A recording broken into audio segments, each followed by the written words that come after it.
कानूनों को वापस लिए जाने की घोषणा के बाद लखनऊ में महापंचायत।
कृषि कानूनों को उनके वापसी लिए जाने के बाद आज यहाँ राजधानी लखनऊ में ये पंचायत क्यों? क्या नाम हुआ? पहले परिचय जाना है। नाम है सुरेंद्र कुमार वर्मा, भारतीय किसान यूनियन जिला उपाध्यक्ष लखनऊ। जी, आज हमारे राष्ट्रीय प्रवक्ता राकेश टिकैत जी और संयुक्त मोर्चे की यहाँ पंचायत थी। हाँ। 19 तारीख को प्रधानमंत्री ने जो टीवी चैनल पर बताया है कि हम तीनों कानून वापस ले रहे हैं और क्षमा मांगते हैं जी, लेकिन इनके कुछ मंत्री इसी बीच जो बयान दिए हैं कि इस कानून का भी पुनर्जीवन होगा, मतलब दोबारा ये फिर लागू। ये इनके कलराज मिश्र हैं, कोई बहुत बड़े नेता हैं, इस समय कहीं के राज्यपाल भी हैं। हाँ। उन्होंने भी यही बयान किया है, जिससे एक शंका पैदा हो रही है कि जो देश का प्रधानमंत्री बोल रहा है, क्या उसकी पार्टी में उसके जो नेता हैं क्या उनसे बड़े हैं या उनमें कोई सलाह नहीं रहती? इसलिए एक बहुत बड़ी शंका है। जी। और जब इन्होंने 3 काले कानून वापस करने की बात कही तो इनको गारंटी कानून भी घोषणा कर देनी चाहिए, चूँकि ये भी हमारी लोगों की बहुत पुरानी मांग है। जी जी। इससे लगता है कि ये लोग चुनावी स्टंट कर रहे हैं। चुनाव के बाद फिर यही जैसे कहेंगे रात 12 बजे बता देंगे कि वो कानून लागू। इसलिए हम लोग किसी भी कीमत पर मानने के लिए तैयार नहीं, जब तक संसद में जिस तरह से इसको पास करवाया है उसी तरह से इसको वापस लें और गारंटी कानून बनाएं, उसके बाद ही किसान इस पर कुछ विचार करें। एक बात ये कही गई है, प्रधानमंत्री जी ने जब इसके वापसी की बात कही थी, साथ में ये कहा कि इसकी एक कमेटी बनेगी और वो इसका निर्धारण करेगी कि आगे के कई सारे मसले जो हैं उनको देखेगी। तो इसके बारे में क्या कहेंगे? कमेटी बनी कहाँ, इनको बना देना चाहिए भाई, पहले बात तो करें। कमेटी किसकी बनाएंगे? कमेटी हमारे किसानों को भी तो रखेंगे। जी। इनको पहले हमारे संगठन से बात करनी चाहिए, संयुक्त मोर्चा से इनको बात कर लेनी चाहिए थी, घोषणा तब करनी चाहिए, तो उसके बाद बता दें भैया दीजिए लोग हम कमेटी बनाएंगे। जी जी। तो ये तो केवल चुनावी स्टैंड है, केवल झुंझुना पकड़ा। आप क्या नाम हुआ आपका? सुनील वर्मा। क्या कहना चाहेंगे जिस तरह का ये अभी आज महापंचायत थी, और क्या कहना चाहेंगे आप? देखिए, ये हमारी लखनऊ में जो विशाल महापंचायत थी, ये कृषि कानूनों पर जो अभी हाल ही में प्रधानमंत्री जी ने बयान जारी किया है कि हम इनको कृषि काले कानूनों को वापस करेंगे, तो वापस अभी किया नहीं है।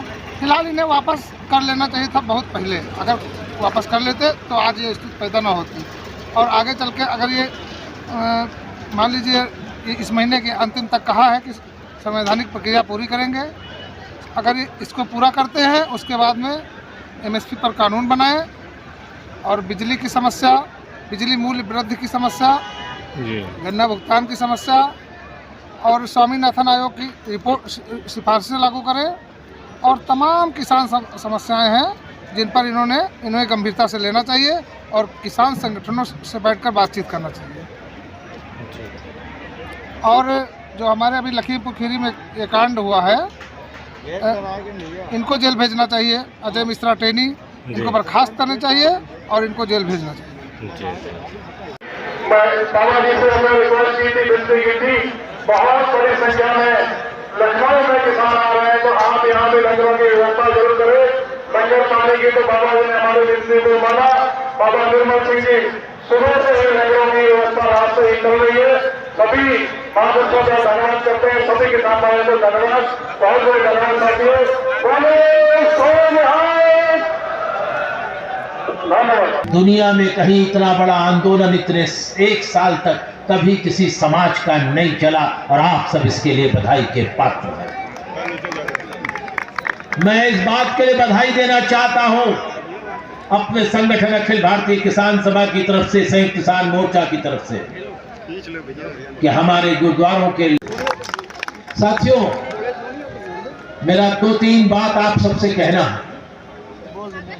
700 साथियों ने कुर्बानी दी और उस कुर्बानी के बाद ये सरकार कहती है, प्रधानमंत्री जी कहते हैं कि हमने 3 कानून वापस लेने का फैसला किया। क्योंकि एक बात को ध्यान रखिएगा, क्या कहा?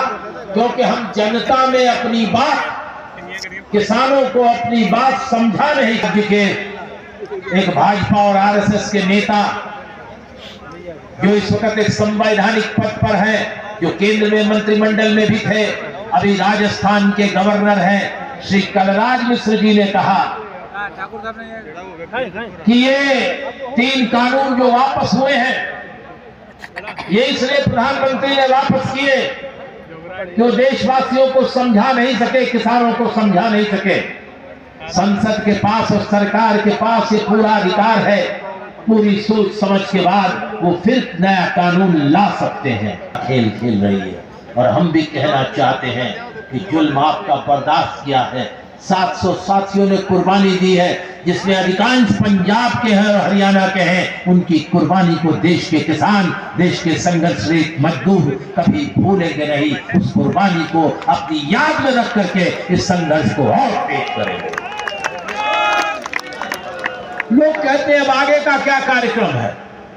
मैं ये कहना चाहता हूं कि बिना एमएसपी के हमारा कोई कार्यक्रम बनता नहीं।